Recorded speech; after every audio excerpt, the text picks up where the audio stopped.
Just a little over 3 years ago, we looked at 10 cards that could never come off the ban list without some kind of errata. And within those years, only 2 cards from that list have been freed. Spellbook of Judgment with no changes and is now limited, and Makyura is at 3 with its new errata. However, the Yu-Gi-Oh! Ban list contains a lot more than just 10 cards that can never be unbanned. So today we're going to look at 10 more cards that will never come off the list without some kind of change, why they were banned in the first place, and why they couldn't come off today. And growing into number 10, we have Fiber Jar, a level 3 flip monster belonging to the Jar series of monsters, and the only flip monster in the game that's currently banned now that Cyber Jar has come to 1. However, Fiber Jar isn't banned because its effect is good. It's just because it's annoying. Because when Fiber Jar is flipped face up, both players shuffle every card from their hand, field, and graveyard back into the deck and then draw 5 cards, essentially resetting the duel back to the first turn, wiping both players' fields and graveyards of resources. Back in 2004, this effect was quite strong as it could be used to clear away your opponent's field in a format where removal options weren't as available. And it being a flip monster didn't matter as much because it was likely your opponent was going to try to beat over it by battle. So if you were losing a duel while your opponent had overextended into a lot of powerful boss monsters, or had a bunch of back row, you could set Fiber Jar to reset their advantage back to the beginning of the duel so you'd have a fighting chance. But even back in 2004, where this effect was strong, it wasn't the reason why it was banned. It was instead because it was capable of stalling out a duel for way longer than it needed to be. Now, there are plenty of stall and stun tools that exist that can slow the game down to a crawl, but these cards usually advance the game state in some way, either by restricting your opponent or by interrupting their plays. In the case of Fiber Jar, it doesn't advance the game state at all, and stalls in an unproductive way where both players have to basically play out the entire duel again. This is a nightmare for Yu-Gi-Oh! Events, as now duels that would have only lasted 15 or 20 minutes end up lasting double the amount of time after Fiber Jar has resolved. Now, in the modern era, it's a lot less likely that Fiber Jar is ever going to have a chance to resolve. It being a flip monster makes it incredibly vulnerable to removal, and it's likely your opponent is going to have a negate up in the battle phase, so if it were unbanned, it likely wouldn't be having the same stall capabilities it did back in the day. But with cards like Self-Destruct Button banned in the TCG, it's been made pretty clear that cards that are designed to stall at matches for no reason are mostly looked down upon. So even though Fiber Jar is pretty bad when compared to most other cards in the ban list, it's not likely to come off anytime soon. Overall, Fiber Jar isn't a very good card in the modern day, but its ability to stall at games and make duels and events really annoying makes it a permanent feature on the ban list that probably won't ever be coming back without changing how the card works entirely. And at number 9, we have the Forceful Sentry, a normal spell card with a simple but devastatingly powerful hand rip effect. Whenever you activate Forceful Sentry, you get to look at your opponent's hand and choose one card from it to shuffle back into their deck. In part 1, we talked about how strong cards that discard from your opponent's hand are, and why cards like Delinquent Duo, Trap Dust Shoot, and Gumblar Dragon are all on the ban list, because every one of these cards has the potential of sniping out your opponent's best playmakers before they have the opportunity to use them. And Sentry is one of the strongest hand ripping effects ever printed, because you actually get to look at your opponent's hand and then choose what card you want to shuffle back into the deck, instead of it being random like with Duo. Even back when it was first released, this was crazy because it gave you free hand knowledge while also allowing you to shuffle back your opponent's best cards. So if you saw that they had a Blackluster Soldier, you could put it back while also get an idea about how they're going to be playing in future turns. Or if they had any powerful trap cards that you can now play around. And this effect is even stronger now than it was back then. You see, a huge part of what makes modern Yu-Gi-Oh! So interesting is playing around what could be in your opponent's hand. You could choose to play around Ash Blossom but still lose in Nibiru. Or you could build a smaller board so evenly matched doesn't hurt as much, but still lose to a Kaiju. But if Forceful Sentry was legal, you could just immediately activate it to scout out your opponent's hand and shuffle back whatever interruption or board breakers they might have, while also gaining knowledge about their hand and what deck they're on, allowing you to build your board to counter exactly what you know they have. Now, technically speaking, this effect is legal in the modern format, since Triple Tactics Talents, a card designed to mirror 3 banned cards at once, can be used just like Sentry to shuffle back a card in your opponent's hand while also gaining free information. But the difference between Sentry and Talents is that in order to use Talents, your opponent has to have used a monster effect during the main phase, giving them a chance to hand trap you before you look at their hand, and if they don't hand trap you or activate any monster effects, it's basically just a dead card in hand. Sentry doesn't have the same kind of restriction, meaning that you can just use it to scout out your opponent's hand and shuffle back the best card before you combo off. But even with the restrictions that Talent has, its Sentry mode is game-winningly strong, and sometimes feels almost ban-worthy itself, which is why there's no way that Sentry, a card without the same restrictions as Talents, is not coming off the ban list anytime soon. And climbing into number 8, we have Level Eater, a level 1 insect monster that wasn't broken at first, but became so after the advent of Link monsters. Like a lot of other banned cards, Level Eater's effect is deceptively simple, because whenever it's in the graveyard, you can reduce the level of a level 5 or higher monster you control by 1 to special summon Level Eater from the graveyard. but while you control it, it can't be tributed for anything other than a tribute summon. Something you might have missed about this effect is that it doesn't have any kind of once per turn on it, making it so that while you control any high level monster, Level Eater represents a ton of material that can be used for extra deck summons. And for a while, this made Level Eater a really strong, but not yet broken, combo piece in a lot of synchro focused strategies that would flood the board with a bunch of high level synchro monsters, while also valuing the free materials that Level Eater provided. The thing that pushed Level Eater over the edge though, was the subsequent release of Link monsters, and more specifically, the release of Link Karibo. Link monsters meant that a ton of material that Level Eater represented could actually be put to good use and gave you a lot of insanely strong payoffs. And all of this was enabled because of Link Karibo's printing, which gave you an easy way to instantly put your Level Eater in the graveyard. This was already insanely strong back in 2018. And since then, the variety of Link boss monsters and their strength has increased dramatically, and now there's some absolutely insane Link payoffs available to any deck playing Level Eater. There's Appaloosa, which is both an amazing end board piece and a negate for whatever hand trap your opponent might have, Yugioh to dig deeper into your deck and extend your plays even further, or just Borosword and Access Code in case you need to OTK your opponent. In general, while there might have been an era where Level Eater could just exist as a strong card, we're well beyond that point now. And with the Link payoffs that are available in the game, as well as a number of ways that Level Eater can easily be put into the graveyard, there's a low chance of it ever coming back. And shocking nobody at number 7 is number 16, Shockmaster, an extra deck payoff that can lock your opponent out of the game entirely. Because with Shockmaster, you can detach a material and call a type of card between monster, spell, and trap. If you call spell or trap, your opponent won't be able to activate that type of card you called until the end of the next turn. And if you call monster, they won't be able to activate monster effects for the same duration. Now, it does require a lot of investment to go into, since in order to summon out Shockmaster, you need to commit 3 level 4 bodies to the board. For a while, this high investment was too much for most decks, so in its early days, Shockmaster didn't see too much competitive play. However, Shockmaster was honestly just waiting to be broken wide open. Because even though it requires a decent amount of monsters to go into, stunning your opponent out of an entire card type for their turn is game-winning by itself. So once decks like Windup could consistently get to Shockmaster, the card began to see near instant success because even just a single Shockmaster activation could stop your opponent from playing entirely depending on their deck. And because Shockmaster's effect is a soft once per turn, you could even make multiple Shockmasters stop your opponent from activating any card type, forcing them to pass without doing anything. And in the modern game, Shockmaster would have even more utility, because it's not only just good to stop your opponent's turn, it's also good at stopping their hand traps during your turn. So if you make Shockmaster early in your combo, you could guarantee that your opponent is never going to hit you with an Effect Veiler or Draw while you pop off, which incidentally allows for decks to make nearly unbreakable boards, or sometimes just straight up FTK without fear of having their field tributed. And in the modern game, making Shockmaster isn't really that much of a difficult task anymore, as there are now better and more extenders available that allow you to swarm the field with a ton of level 4 bodies. Overall, Shockmaster is far too strong to ever come off the list with how fast the modern game is. It's not that hard to make anymore, and because of the speed of the current meta, you could just OTK your opponent after they're forced to pass turn without doing anything. So now definitely isn't the right time to unlock the Shock. And leading the charge at number 6 is Soul Charge, a reborn spell so good that it even managed to power creep Monster Reborn. You see, while Monster Reborn can let you summon out any monster from the graveyards, Soul Charge will let you summon up to 5 at once.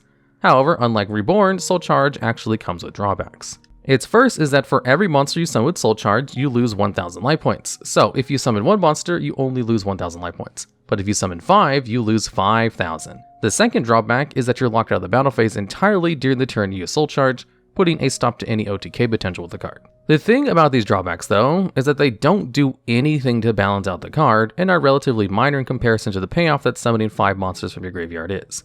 You see, in general, reborn effects in Yu-Gi-Oh! Are some of the strongest types of extension in the game, and allow you to use the cards in your graveyard as an extra resource, summoning them back out to either use their on-field effects or just as free bodies for extra deck plays. And these effects being so strong is a big reason why cards like Premature Burial and Monster Reborn are both on the Forbidden Unlimited list.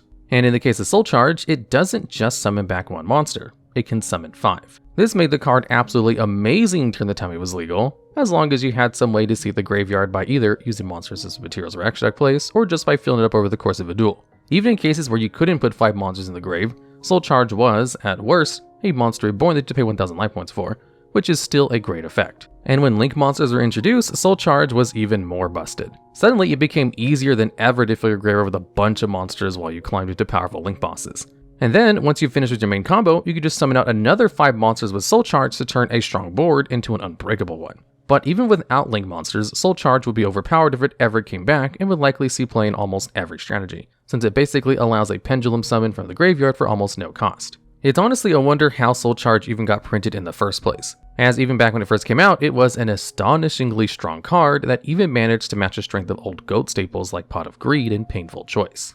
And powering in at number 5 is Red Reboot, the only counter trap that's currently on the ban list, and for good reason, because Reboot is capable of shutting down a ton of trap-based strategies and winning the game all on its own. You can only activate Reboot whenever your opponent activates a trap card, and it allows you to negate the activation of that trap card and set it back face down. But then your opponent gets a chance to set any other trap card they want from their deck. However, they won't be able to use it on the turn to use Reboot, because for the rest of the turn after Reboot resolves, your opponent can't activate trap cards at all. Both of these effects are quite strong. But if Red Reboot were a regular trap card, it's likely that it never would have seen that much competitive play. But Reboot isn't like a regular trap card, because you don't need to set it to use its effect, because by paying half your life points, you can activate Red Reboot directly from your hand. This made Reboot an absolutely wild card for combo-based strategies when facing any kind of trap deck. Because into a board of a ton of trap cards, drawing Reboot meant that your opponent had basically no way of interacting with your combo, because the moment they activated any trap card, you could just chain Reboot to lock them out of their entire field, making it an insane counter to your opponent's potential floodgates, removal, and interaction, all from a single card, making it very similar to another banned card, Cold Wave. But Red Reboot is arguably even better than Cold Wave because it's a counter trap. This makes it incredibly difficult to interact with, since both players can only respond to it with another counter trap card, so unless your opponent has a Solemn Judgment set, they just can't even chain their other set cards to it. Now, technically speaking, Reboot does have a huge downside where your opponent gets to set any trap card they want from their deck, allowing them to grab vital engine pieces or floodgates. So if they make it back to their turn, your opponent actually is in a really solid spot. But that's only if they make it back to the turn with their field in one piece, because when your opponent is under Red Reboot, nothing is stopping you from clearing away their field with something like Zeus, or just OTKing your opponent outright for a win. Trap decks have a lot of hate targeted towards them already, but even in spite of that, a ton of trap strategies are still really playable in the modern era, with some of the best decks of the current format relying almost entirely on trap cards. With Reboot at 3, most trap decks are going to be pushed out of the game entirely, since the card has almost zero counterplay, and even if it only came back to 1, like it was previously, it would be a very sacky one-of that every combo strategy would play in their sides just for the chance of stealing a free game from control decks. The likes of Evenly Matched and Lightning Storm are also great counters against trap decks, but Red Reboot is the ultimate counter, and one that floodgates your opponent out of interacting with you entirely. It would make it a lot harder for trap decks to see competitive success. And summoning into number 4 is Summon Sorceress, one of the earliest truly broken Link monsters. Summon Sorceress is a Link 3 monster that can be made using at least 2 monsters of the same type, other than tokens, and comes with 2 effects. When you Link summon it, you can special summon a monster from your hand to your opponent's field to a zone where Sorceress points to. But its main effect, and the reason why it's banned, is its second effect, as it allows you to target a monster that Summon Sorceress points to and special summon a monster from your deck with the same type as that monster to another zone that Summon Sorceress points to, but its effects are negated. Even if the effects of the monster you summon are negated, having the potential to special summon any monster from the deck is amazing, because not only was it a great way to extend into another busted Link monster like Firewall Dragon, it was also a way to basically foolish monsters for powerful graveyard effects after linking them off, because even though their on-field effects are negated, their graveyard effects were fair game. So Summon Sorceress is used in a ton of different strategies to search out a variety of different monsters from the deck, depending on the strategy you were playing. World Chalice would send Eva to get 2 free fairy monsters from the deck to the hand after it hits the graveyard. ABC decks would often summon out their missing ABC piece so they could eventually go into Dragon Buster. And the best part was the effect was incredibly easy to use. You had the option of summoning out a monster from your hand to your opponent's field in a pinch, but because Summon Sorceress has 2 downward facing arrows, you could just summon a monster to one of her arrows and then use the effect to summon out another monster from your deck to the other downward pointing arrow. And because it was so easily usable, just about every deck that could play Summon Sorceress did, which is why it was banned. And if it came back today, every deck would do the same. Summoning nearly any monster from the deck is just too powerful an effect not to be abused in some way. In fact, Halki Fibrax, a card similar to Summon Sorceress that was only capable of summoning level 3 or lower tuner monsters, was also banned for having too many potential options it could summon from the deck.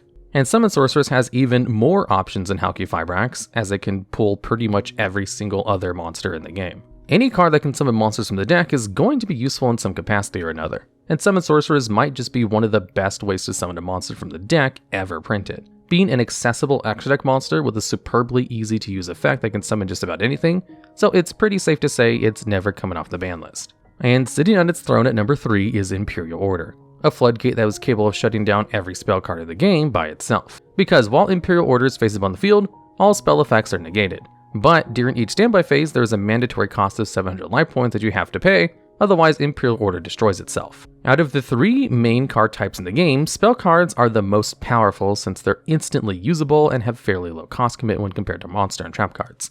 And the sheer variety of spell effects has led to hundreds, if not thousands, of different strategies relying on spell cards for their plays in some way or another. Some decks use spells for extension, others will instead use them for consistency, and some might even use them as going second tools. And because so many decks in the game are reliant on spell cards in some capacity, Imperial Order was a powerhouse of a card. Because most of the ways to deal with floodgates are with spell cards, so it was actually really difficult to out since it would just negate the effects of your Harpy's Feather Duster and Lightning Storm if you ever tried to activate them. This made Imperial Order one of the craziest going first tools in the game, since because it was a trap card, you could combo off during your turn and use all of your powerful spell cards to pop off. But after you build up your board and pass to your opponent, you can then flip over Order to lock them out of their spell cards before they get a chance to play.